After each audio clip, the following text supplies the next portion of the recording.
గౌతమ్ గారు నమస్తే సార్. నమస్తే అండి. సార్, వైఎస్ఆర్సీపీ వాళ్ళు ఒక్కటే అలవాటు చేసుకున్నారు సార్.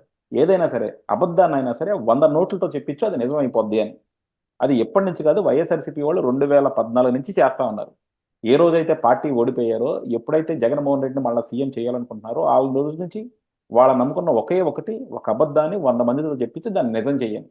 2019లో ఎంత విష ప్రచారాలు చేశారో చూసాం. సరే, అప్పుడు రకరకాలు అనుకోండి. ఇప్పుడు 2024లోకి వచ్చినా కూడా వాళ్ళు అదే పని చేస్తా ఉన్నారు.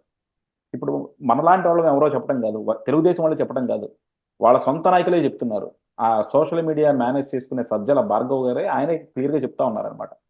వైఎస్ఆర్సీపీ వాళ్ళు పే చేస్తున్నాయి, 40 యూట్యూబ్ ఛానల్స్ ఉన్నాయి, 15 వెబ్సైట్లు ఉన్నాయి, 18 వెబ్సైట్లు, 200 ఇన్స్టా పేజీలు ఉన్నాయి. ఇన్ఫ్లుయెన్సర్స్ అందరితో కూడా మేము నెలకి నెలకి డబ్బులు ఇచ్చి వాళ్ళ చేత మన విషయాలన్నీ ప్రచారం చేయించుతున్నామని చెప్పుకుంటున్నారు. ఏంటి సార్ మరి ఇంత దౌర్భాగ్యం ఏంటి రాజకీయ పార్టీలకి? ఎందుకంటే ఇప్పుడు ఒక పార్టీ అభిమానించి వాళ్ళు ఇన్స్టాలో పోస్ట్ చేసుకున్నాలే, లేకపోతే వాళ్ళు అనుభవించి వాళ్ళు ఫీల్ అయ్యి చెప్పినా పర్లేదు. కానీ ఇలా డబ్బులు ఇచ్చి ప్రచారాలు చేయించుకోవటం, అబద్ధాలను నిజాలుగా చెప్పించుకోవటం, ఇది అలా చూసుకుంటూ ఉంటే ఎక్కడ దాకా వెళ్తున్నాయి ఇవన్నీ కూడా? ఎందుకంటే మొన్నటిదాకా ఎలక్షన్ మేనేజ్మెంట్ అంటే ఎలక్షన్స్ వచ్చినప్పుడు ఓటర్లు ఇన్ఫ్లుయెన్స్ చేసుకోవటం, లేకపోతే డబ్బులు పంచుకోవటం, అందరినీ ఎలక్షన్లు వచ్చేలా చూసుకోవటం ఇవి అనుకున్నాం. ఇప్పుడు ఏంటంటే ఆ పది దాటిపోయినాయి అనమాట. దాటిపోయి అసత్య ప్రచారాలు, అబద్ధ ప్రచారాలు ఎక్కువైపోయినాయి. సో ఈ మిగతా పార్టీలు కూడా అసలు చేస్తున్నాయా, లేకపోతే ఎందుకు వైఎస్ఆర్సీపీకి ఎప్పుడు ఇలాంటి ఆ, అవకాశం వస్తూ ఉంటుంది, లేకపోతే అలాంటి ఆలోచన చేస్తూ ఉంటారు? అవకాశం, ఆలోచన అనంటే వాళ్ళ విధానాలను బట్టి ఉంటుంది. వాళ్ళ సిద్ధాంతాన్ని బట్టి ఉంటుంది. అన్ని పార్టీలు ఏమి ఆ పని చేయలేవు. ఒక్కొక్కడికి అందులో నీతి కనపడిద్ది, ఒక్కొక్కడికి అందులో బూతు కనపడిద్ది. అందుకని వాళ్ళేం చేయలేరు ఆ పని. అందరూ చేయలేరు. ఇప్పుడు కమ్యూనిస్టుల్ని మీరు ఎంతైనా ఇబ్బంది పెట్టండి, వాళ్ళు వాళ్ళు వచ్చి ఉద్యమం ఆపమంటే ఆపుతారా? ఉహు.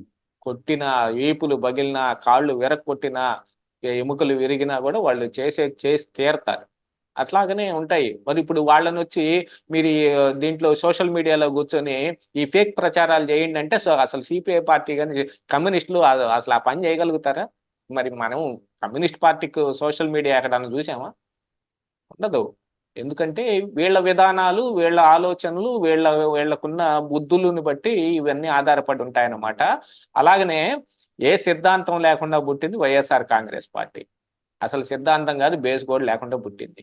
ఒకటి ఆ కాంగ్రెస్ పార్టీ ఆ రోజు ఆ ఈ రాష్ట్ర విభజన అనే ఒక దాన్ని తీసుకుని రాకపోతే వైఎస్ఆర్ కాంగ్రెస్ పార్టీ ఉండేది కూడా కాదు. వైఎస్ఆర్ కాంగ్రెస్ పార్టీ ఉండేది కాదు. ఎందుకంటే కాంగ్రెస్ క్యాడర్ అలానే ఉండేవాళ్ళు. వాళ్ళ మీద వ్యతిరేకత ఏం ఉండేది కాదు. అంటే ఇప్పుడు తెలుగుదేశం మీద ఉన్న వ్యతిరేకత కాంగ్రెస్ గెలిచింది, కాంగ్రెస్ మీద ఉన్న వ్యతిరేకత తెలుగుదేశం గెలిచింది. మూడో స్టేక్ లో పడి ఉండేవాడు జగన్మోహన్ రెడ్డి. కానీ ఇతనికి ఫ్లూక్ లో కలిసి వచ్చింది.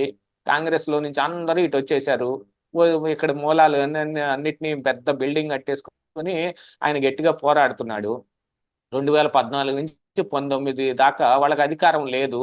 లేనప్పుడు అధికారంలో ఉన్న వాళ్ళని దుమ్మెత్తిపోయటానికి ఎన్ని రకాల మార్గాలు ఉన్నాయో అన్ని రకాల మార్గాలు వాడి తీరాల్సిందే అని వాళ్ళు అప్పుడు సోషల్ మీడియాని గట్టిగా భయంకరంగా వాడారు.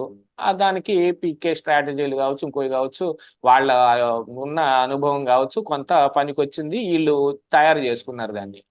కానీ 2019లో అధికారంలోకి వచ్చిన దగ్గర నుంచి సోషల్ మీడియా ఫుల్ గా డల్ అయిపోయింది. Especially YSR Congress party social media వాళ్ళు ఫుల్ గా డల్ అయిపోయారు. ఏంది, ఎవరికైనా ఎప్పుడు పలానా వాడి మీద అది, పలానా వాడి మీద ఇది, పలానా వాడు అది చేయలేదు, అధికారంలో ఉన్నాడు ఈ తప్పు చేశాడు, దీనికి ఎప్పుడు ప్రజాదరణ ఉంటది. కానీ అధికారంలో ఉండి ప్రతిపక్షాలు అది, ప్రతిపక్షాలు ఇది, ప్రతిపక్షాలు ఏం చేయలేదు, వాళ్ళప్పుడు వాళ్ళు ఉన్నప్పుడు ఏం చేయలేదంటే ఎవడు చూడ్డు. అందుకని చూడటం మానేశారు. ఇక ఆ వాళ్ళ సోషల్ మీడియాలో ఉండే ఇన్ఫ్లుయెన్సర్స్ ని తాతబడిపోయారు. మనం చాలా మంది చూసాం. మొన్నే శ్రీరెడ్డి కూడా చెప్పింది, మాకు డబ్బులు కూడా ఇట్లేదయ్యా బాబోయ్ అని. ఉమ్. అట్లాగే ఇవ్వని వాళ్ళు ఎంతమంది ఉన్నారు? అందుకని వాళ్ళందరినీ తీసి పక్కనేశారు.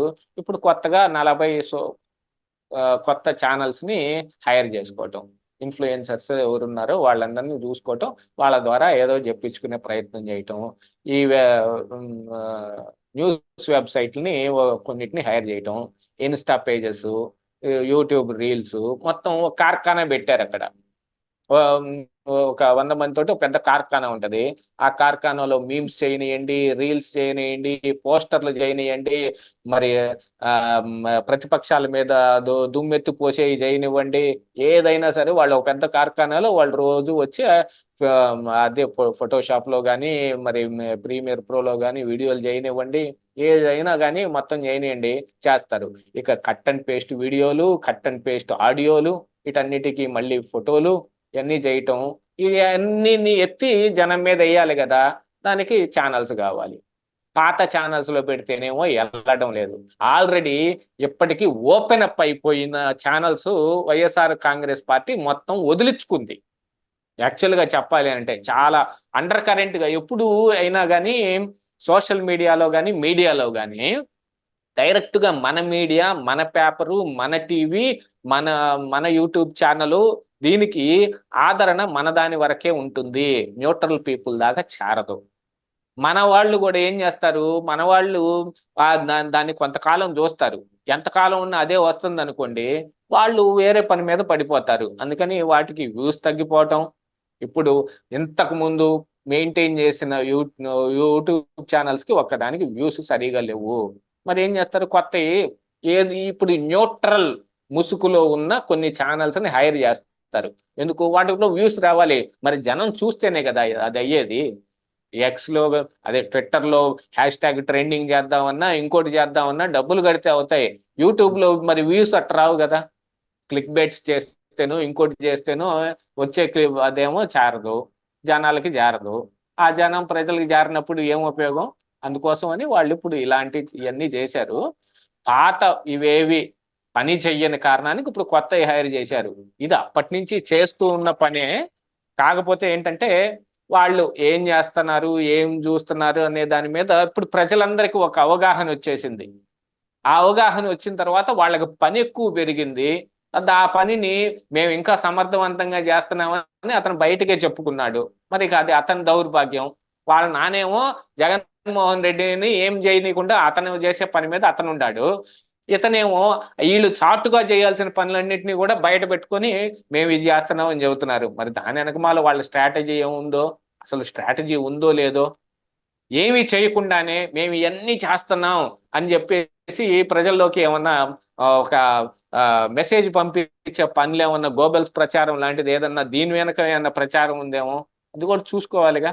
వాటన్నిటినీ తను బేస్ చేసుకొని ఇతని గురించి మొత్తం మనం ఏదన్నా ఒక అనుకోవచ్చు. కానీ ఈ సోషల్ మీడియా అనేది మాత్రం ఫుల్ ఓపెన్ అప్ అయిపోయింది.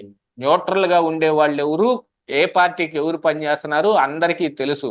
ఆ పార్టీ స్వయంగా దాన్ని పోషించి చేస్తా ఉందా, లేకపోతే వీళ్ళు ఇంట్రెస్ట్ కొద్దీ వీళ్ళు చేస్తా ఉన్నారా అనే విషయాలు కూడా అందరికీ తెలుసు. ఓపెన్ అప్ అయిపోయిన తర్వాత మరి ఇప్పుడు గడ్డు కాలం వచ్చినట్టుంది. అందుకని ఈ హైరింగ్లు ఇవన్నీ జరుగుతూ ఉన్నాయి.